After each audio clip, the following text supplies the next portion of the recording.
വേളൂർ കിരാലൂരിൽ സഹോദരന്മാരെ മാരകായുധങ്ങൾ ഉപയോഗിച്ച് കൊലപ്പെടുത്താൻ ശ്രമിച്ച യുവാക്കളെ എരുമപ്പെട്ടി പോലീസ് അറസ്റ്റ് ചെയ്തു. പ്രായപൂർത്തിയാകാത്ത പ്രതി ഉൾപ്പെടെ 6 പേരെയാണ് ഇൻസ്പെക്ടർ എ അജിത്തിന്റെ നേതൃത്വത്തിൽ അറസ്റ്റ് ചെയ്തത്. അവണൂർ ചെറുശ്ശേരി വീട്ടിൽ ആദിത്യൻ 22, ഇയാളുടെ സഹോദരൻ നിജിൽ 18, പേരാമംഗലം കൈപ്പറമ്പിൽ വീട്ടിൽ കമലേഷ് 27, അവണൂർ സൗഹൃദ നഗറിൽ നെല്ലിക്കുന്ന് വീട്ടിൽ വിജിത്ത് 18, കോട്ടയം കൈപ്പുഴ പറയംകുന്നത്ത് ധനുരാജ് 22 എന്നിവരെയും ഒരു 17 വയസ്സുകാരനെയുമാണ് അറസ്റ്റ് ചെയ്തത്. മുണ്ടൂർ തങ്ങാലൂർ നെടിയെടുത്ത് മനീഷ് 30, ഇയാളുടെ സഹോദരൻ മോനീഷ് 36 എന്നിവരെയാണ് പ്രതികൾ ആക്രമിച്ചത്. വാളും കത്തിയും ഉപയോഗിച്ച് നടത്തിയ ആക്രമണത്തിൽ 2 പേർക്കും ആഴത്തിൽ കുത്തും വെട്ടും ഏറ്റിട്ടുണ്ട്. മുൻ വൈരാഗ്യമാണ് ആക്രമണത്തിന് കാരണം.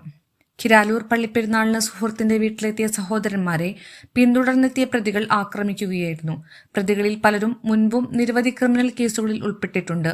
അക്രമാസക്തരായ പ്രതികളെ ഇന്നലെ രാത്രിയിൽ തന്നെ പോലീസ് സാഹസികമായാണ് പിടികൂടിയത്. സ്റ്റേഷനിലെത്തിച്ച പ്രതികൾ ഉദ്യോഗസ്ഥരെ ഭീഷണിപ്പെടുത്തുകയും കയ്യേറ്റം ചെയ്യാനും ശ്രമിച്ചിരുന്നു.